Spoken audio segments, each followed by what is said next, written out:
Na data FIFA anterior, parabéns pela vitória, né? Na data FIFA anterior, você teve o fato raro de poder contar com o elenco inteiro, né? E naquele momento você conseguiu corrigir algumas coisas que se perdem ao longo do processo e criar uma nova jogada, né? Que foi essa bola longa, esticada na referência para gerar profundidade.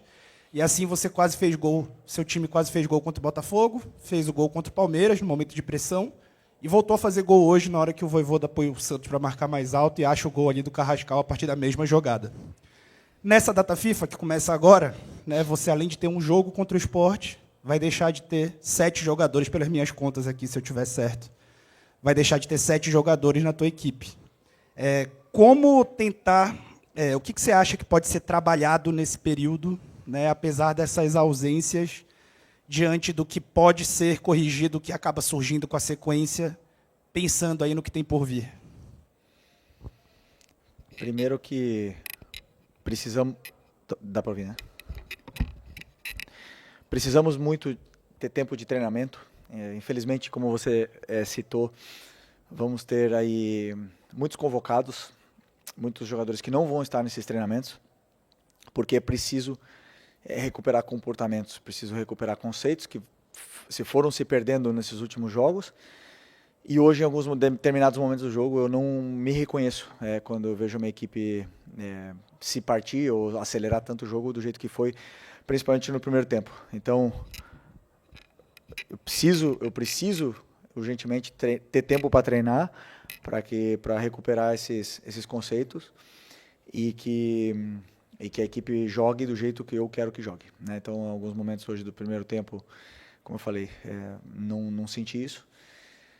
Mas os que vão ficar aqui sim vão ter todo o conteúdo e vou poder preparar o jogo da melhor forma para o jogo do Sport. Boa noite, Felipe, aqui, Sidão Marinho do Litoral News. O Flamengo fez 3 gols que foram muito importantes para a manutenção do resultado devido a um apagão da equipe no final. Queria que você tentasse explicar o que aconteceu ali. Foram 2 gols muito rápido.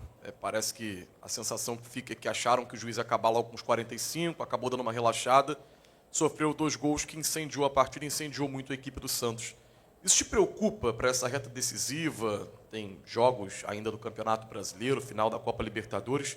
E de que maneira você viu esse apagão da equipe na reta final, mas também uma equipe que, mesmo levando 2 gols rápido, conseguiu manter o resultado da vitória pelos 3 que tinha feito? Obrigado. Não, primeiro que eu odeio sofrer gols. É uma coisa que vocês me conhecem bem, eu prezo muito pela fase defensiva da equipe. Dou muito valor a isso, acredito firmemente que a defesa é a melhor arma para poder ganhar um campeonato, ter uma defesa sólida, uma defesa boa. Nos custou muito chegar aqui com esses números tão baixos, né, de gols sofridos. E esse susto, podemos chamar assim de susto, que nos sirva de lição.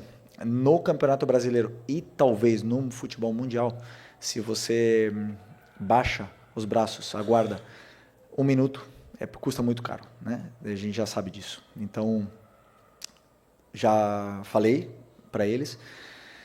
E não me preocupa porque é um caso assim à parte, mas sim me machuca. Eu repito, odeio que aconteça isso. Boa noite, Felipe. Léo José do Coluna do Fla. Até pegando um pouco a sequência aqui da pergunta do Sidão, ele perguntou o porquê do time abaixou essa atenção na reta final do jogo, e eu senti que faltou um pouquinho assim de uma resposta um pouquinho mais direta. Essa falta de atenção do Flamengo, ela não foi só nesse jogo contra o Santos, ela aconteceu também em algumas outras partidas, inclusive contra o Estudiantes, por exemplo, no jogo de ida das quartas de final. Tem algum motivo, que você consegue enxergar algum motivo, que o elenco baixa um pouquinho essa temperatura numa reta final de jogo, em alguns 5, 10 minutos? Contra o Estudiantes tivemos a expulsão injusta do Plata. Nós estávamos dentro da área do Estudiantes para fazer o 3º gol, tivemos chances e tivemos uma expulsão injusta. Então não é justo também falar sobre isso. Hoje é um caso à parte. Hoje estava 3-0, faltavam, não sei, era no minuto 42 e tomamos um gol. E aí nós temos que tentar entender o momento que está acontecendo no campo, que é o Santos pressionando, o Santos vindo roubar a bola. Como foi o gol do Carrascal, não é mais no pé, é no espaço. E os jogadores têm que entender isso dentro do campo. Esse é o meu trabalho, fazer que eles entendam. E acabamos chamando mais a pressão do Santos, que estava, claro, acreditando, estava no momento melhor, e acabamos sofrendo, claro. Não diria apagão, né? Mas que esse susto sirva para que os jogadores entendam que o jogo só acaba quando o juiz apita. Buenas noches, Felipe. Por aquí, José Fernández para el Diario AS. Quería sacarte un poco del partido de hoy y seguir con algo que ya te habían preguntado anteriormente, con la fecha FIFA. Había la información de que Nico de la Cruz había pedido no ir a Uruguay para prepararse mejor, para recuperarse, para estar bien en lo físico, imaginamos, para llegar bien a la final de la Copa Libertadores. ¿Conversaste con él o es algo que surge por parte de él? Y lo segundo, ¿te llama la atención que Eric Pulgar no sea considerado en su selección? Sinceramente no sé sobre la no convocación de Nico, no sé. ¿Salió a lista de Uruguay? Saiu só sem o Nico. ¿Cuándo? ¿Hoy? Agora. Salió ahora la lista, no sabía. Sinceramente, para nosotros es mejor porque, como yo dije, es mejor que se quede entrenando. Es un jugador que necesita secuencia de entrenamientos y es mejor que se quede, ¿no? Más en ese momento tan determinante de la temporada, necesitábamos que se quedasen todos, la verdad. Pero bueno, es así. Los entrenadores necesitan también ganar con sus selecciones y los jugadores también quieren servirlo. Y sobre Eric, para mí, ya dije muchas veces, es selección de cualquier país del mundo, ¿no? Y no sé qué habrá pasado, pero no tengo ninguna duda de que es un jugador importante para Chile y supongo también que han tenido en cuenta el momento de la temporada del Flamengo y que Chile no se juega nada. Felipe, Raíza Simplício aqui da Gol Brasil e da revista Placar.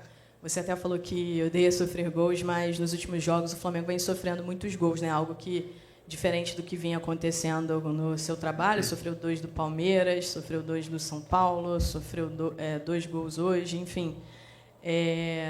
Por que o Flamengo você já conseguiu identificar por que o time agora, nos últimos jogos, vem sofrendo tantos gols? E por que tem oscilado tanto de um jogo para o outro, ou até mesmo no mesmo jogo? Cada gol que tomamos foram em contextos diferentes. Jogamos contra o Palmeiras, tomamos gol com 1 a menos, o 3-1, e depois o Palmeiras fez um gol no último minuto. Tomamos o gol. Contra o São Paulo, tomamos um gol por erro nosso e um gol com 1 a menos, outra vez. E hoje tomamos 2 gols de uma forma infantil. Então, cada jogo tem um contexto diferente. O importante é que os jogadores deem o valor para não tomar gol do mesmo jeito que eu prezo por isso. Então, todos os erros que se cometem são corrigidos, tentamos corrigir durante a semana. Então, como eu falei, os gols não estão se repetindo da mesma forma, não existe um padrão. Existe um contexto, e um contexto de jogo a jogo, todo jogo é diferente, todo adversário nos coloca em diferentes situações. Algumas resolvemos melhor, outras não tanto, e também pelo momento de pressão da temporada. Por isso, porque são adversários diferentes, não é oscilação. Jogos diferentes, adversários diferentes. Marcações diferentes e posturas. Não sempre você é dominador dos encontros. Boa noite, Felipe. Bruna Medeiros, do Desflá.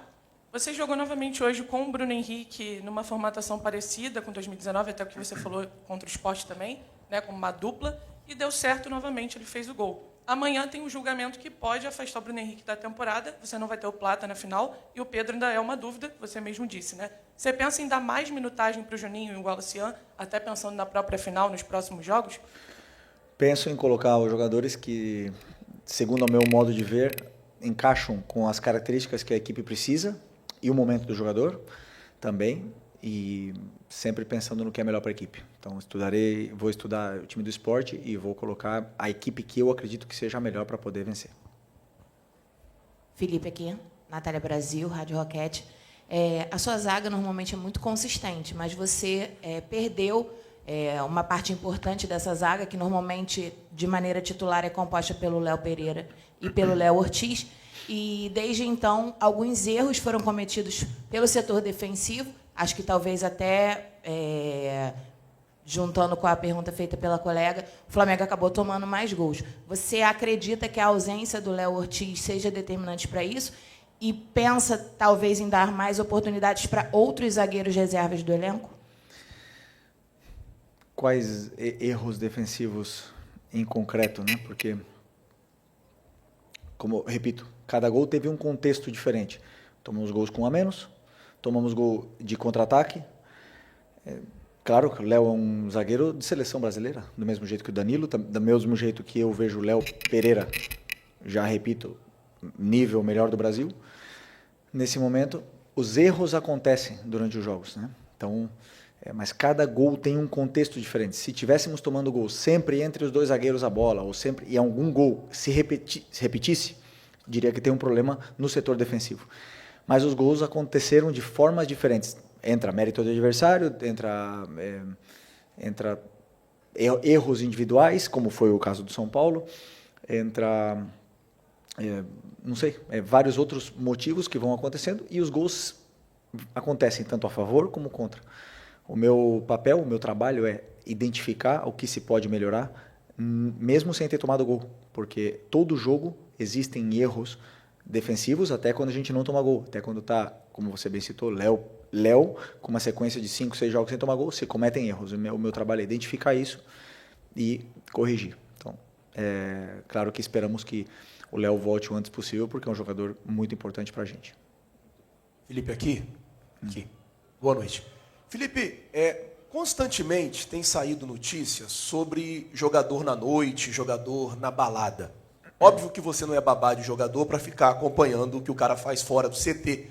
Mas eu queria saber, assim, de você como professor, quando tem esse tipo de notícia, quando tem esse tipo de coisa, como é que você trata no dia a dia? Você deixa passar e observa o comportamento dele no treino, ou você chama, conversa e tenta ajustar o comportamento dos jogadores também fora do CT? Obrigado. Bom, primeiro que o controle que nós temos sobre o jogador é o momento que ele passa no clube, né? Então esse é o nosso controle que nós temos sobre ele. Aí nós controlamos tudo, desde sono, desde a parte física, a recuperação, damos todo tipo de treinamento. Essa é a parte que nós podemos controlar. Fora dali, cada um tem a sua vida, cada um faz o que quiser. O meu trabalho é identificar o rendimento dele no campo, tanto dentro dos treinamentos, né, como eles estão treinando e estão performando, para eu poder escolher os jogadores que vão a campo e depois o rendimento deles dentro do jogo. E a partir daí, eu costumo falar sempre, o campo fala, os melhores vão jogar. E se algum jogador se desviou, com certeza ele vai baixar o rendimento e ele vai perder o lugar dele na equipe, né? Então, no caso, a minha preocupação maior é com a equipe. Espero sempre que todos os jogadores sejam o mais profissionais possíveis, sejam profissionais 100%, simplesmente, para poder performar e colocar sempre o Flamengo acima de tudo. Felipe, boa noite. Aqui, João Lidington, canal Futepapo. Primeiro, até informar gol do Mirassol. Isso diretamente influencia no planejamento do Flamengo para o próximo jogo. Queria que você me dissesse se passa pela sua cabeça, diante do que a colega falou, tem o julgamento do Bruno, Plata expulso, Pedro ainda não confirmado, mudar um esquema do Flamengo, de repente um Carrascal de falso 9, se isso daí, nessa data FIFA, você pensa de alguma forma em, de repente, testar coisas novas em relação à formação do time para, de repente, encaixar mais jogadores de meio de campo? Obrigado. Bom, primeiro vamos esperar o julgamento, né? Esperamos aí ver o que vai acontecer com o que vai acontecer com o Bruno Henrique. Depois, o nosso time, o nosso elenco, ele está desenhado de uma forma muito concreta, né? Com 2 laterais por posição, com zagueiros, com 6 volantes. Então, ele está desenhado de uma forma. Dentro dessa estrutura que existe, com forma e o modelo de jogo também, nós fazemos variações, a gente muda muitas vezes o sistema que muitas vezes passa desapercebido aos olhos de muitos, mas dentro do próprio jogo existem variações no sistema. E com certeza uma das possibilidades é colocar um desses jogadores nessa função, né, com certeza. Porém, outros jogadores teriam que desempenhar outras funções que não vêm desempenhando e talvez não teríamos as peças indicadas para mudar o sistema dessa maneira. Mas, com certeza, durante a noite, vem muitas ideias, a minha cabeça não para, constantemente pensando em soluções e ideias para colocar as peças da melhor forma que encaixem e que essas relações dentro do campo elas aconteçam e o jogo seja fluido o máximo possível, né? Porque quando essas coisas não acontecem, você vê um jogo mais mecânico. Então, eu espero sempre que o time esteja com uma fluidez boa. Felipe, tudo bem? Boa noite. Gabriel Orfon, canal Paparazzo Rubro-Negro e Revista Placar. Felipe, hoje a gente percebeu um time com uma postura muito diferente do que foi o jogo do primeiro turno, né? O jogo do primeiro turno lá na Vila foi muito marcado por um time talvez um pouco... É até difícil explicar, mas que talvez não tenha entrado com tanta vontade assim, e hoje foi muito diferente, né? Especialmente, claro, ficou muito marcado por conta do Neymar no jogo do primeiro turno. A gente sabe o tamanho do Neymar para o futebol brasileiro, que muitos jogadores admiram ele, mas nas redes sociais muito se falou, né, que parecia que estavam dando um tapete vermelho para o Neymar no jogo do primeiro turno, e hoje já foi diferente, com a marcação mais forte. Queria saber, teve alguma orientação sua nisso, alguma comparação pegando aquele jogo do primeiro turno que o Flamengo saiu derrotado? Obrigado. Rede social. Eu gostaria que vocês assistissem de novo o jogo do primeiro turno e vissem o quanto o Neymar criou naquele jogo, né? Então, assim, o Flamengo dominou, o Flamengo teve a bola, o Flamengo pressionou alto o adversário, o Flamengo teve todo o domínio, não fez um bom jogo, não tivemos um bom dia no nosso lado esquerdo, não tínhamos lateral esquerdo. E aí, no segundo tempo, sofremos muitos contra-ataques, não conseguimos entender que essa era a força do Santos e tomamos um gol de contra-ataque no final do jogo, se eu não me engano, né? Esse foi o contexto do primeiro jogo. Não existe mais agressivo, menos agressivo. A postura do time na frente da torcida, a motivação, jogar com 70 mil no Maracanã, nada iguala. Nunca vai ser a mesma coisa em casa que fora de casa, nunca vai ser, porque a gente sabe a força que a torcida tem. E é tanto assim que hoje foi demais, na minha opinião. Tanto assim que não teve só intensidade, teve ansiedade. E a gente acelerou demais o jogo. E isso fez com que sofrêssemos mais contra-ataques do que naquele jogo do primeiro turno. Só que não aconteceu o gol. E aí no segundo tempo entramos no jogo, entendendo o jogo, que era a força do Santos era nos contra-ataques. E conseguimos controlar mais, ter mais paciência com a bola, e as chances começaram a aparecer, os erros do Santos começaram a aumentar e conseguimos fazer os nossos gols. Simples assim. Eu sou muito racional, não penso nunca nessa parte emocional que vocês têm, porque dentro do campo o que manda sempre, o que eu falei, é a bola. Felipe, boa noite. Pablo Rafael, do Voz do Ninho. Felipe, há umas 3 semanas atrás, o Bruno Henrique estava sendo muito criticado, né? Ele, enfim, nas redes sociais, também por parte da imprensa. E depois daquele entrevista dele, que ele fala sobre que não gostaria de jogar como 9, ele acaba desempenhando depois melhor. Vai bem contra o Sport e hoje, de novo, ele volta a ser importante, pressionando, mostrando liderança dentro de campo, sendo importante para essa vitória, né? Algo que foi sua convicção. Teve algum papo em particular depois desse papo com ele, que recuperou a confiança do atacante? Não, claro que tem papo. Ele é o capitão da equipe, é um dos capitães, e converso muito com ele. Eu acredito muito nos meus jogadores, em todos os que estão aqui. Todos. Os jogadores que jogam são os mais expostos a críticas. O Arrascaeta, no começo do ano, era o mais criticado, porque estava voltando de lesão e era quase que não tinha que renovar, e acabou agora que renovou, né? Porque acabou agora que é o melhor jogador do Brasil, todo mundo está vendo. Então, assim, quem está no campo está sendo criticado, está sendo exposto a essas críticas. O Bruno sempre se mostrou à disposição de ajudar a equipe, aonde fosse, mas também com muita sinceridade. Então, para mim é muito natural, e a linha entre a confiança e perder a confiança é muito fina, né? Então ele não estava num bom momento, estava num momento com dúvida, fez um grande jogo contra o Sport e hoje vê que retomou essa confiança, essa liderança e já voltam os elogios que, para mim, são mais para eles, né? Porque eu entendo, eu estou vendo no dia a dia o que esses jogadores fazem, o que eles representam e eu sei o que eles podem render. O jogo que muitas vezes se imagina com outros jogadores, ele nunca vai acontecer. Então eu sim, como treinador, tenho que tomar as decisões e tomo sempre as decisões que eu acho que são melhores. Às vezes, como eu falei, vou errar, vou acertar, mas sempre vão ser as minhas convicções. Boa noite, Felipe. Marcelo Correia, da TV Globo. A minha pergunta é sobre esse campeonato rodada a rodada com o Palmeiras.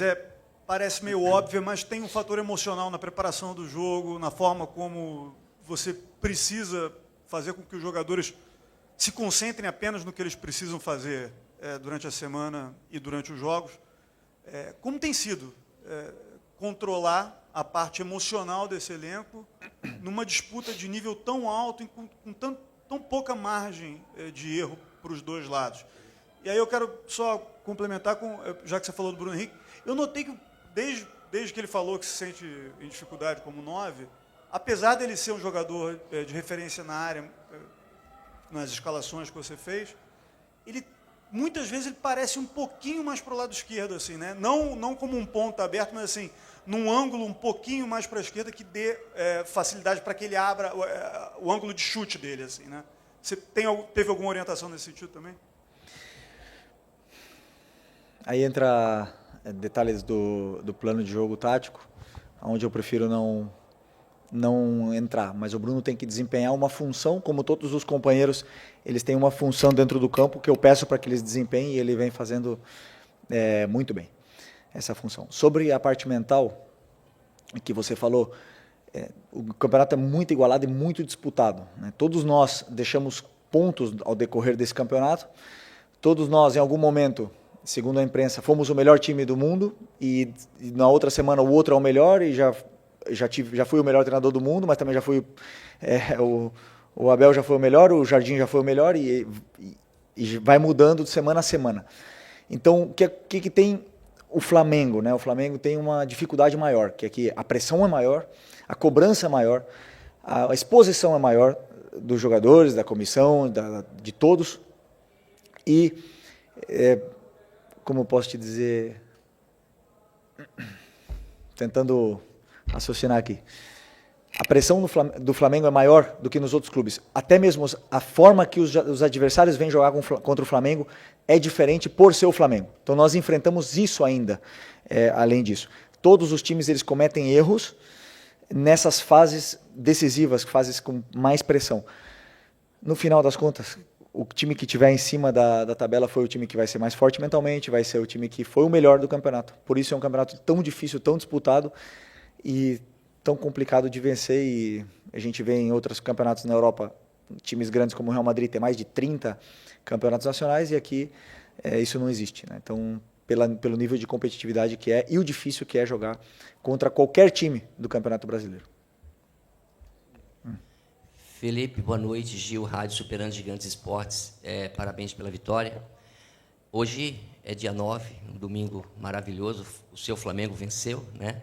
Mas daqui a 20 dias nós temos a final da Libertadores. Não tem como, pelo menos, eu fugir dessa pergunta.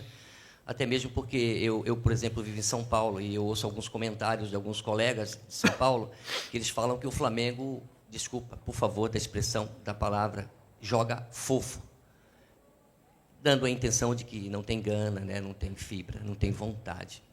Eu quero, por favor, que você se expresse com respeito a como que você pensa que será esse Flamengo, a vontade desses atletas, no dia 29 de novembro. Só faltam 20 dias. Como que você imagina que esse time vai jogar contra o Palmeiras? Porque dizem que eles se concentraram, e não os atletas do Palmeiras, pensando exclusivamente nesse jogo com o Flamengo. Obrigado. Eles se concentraram? Pensando no jogo do Flamengo? Há notícias que rondam lá, que circulam, que os atletas fecharam ali numa reunião com o Abel Ferreira, simplesmente se concentrando no jogo do dia 29. Meus atletas estavam focados no Santos e agora no esporte. Temos como você bem falou, 20 dias aí até a decisão, e até lá muita coisa vai acontecer. E sobre os comentários sobre a minha equipe, são opiniões, eu respeito absolutamente todas as opiniões. Obrigado, boa noite, pessoal.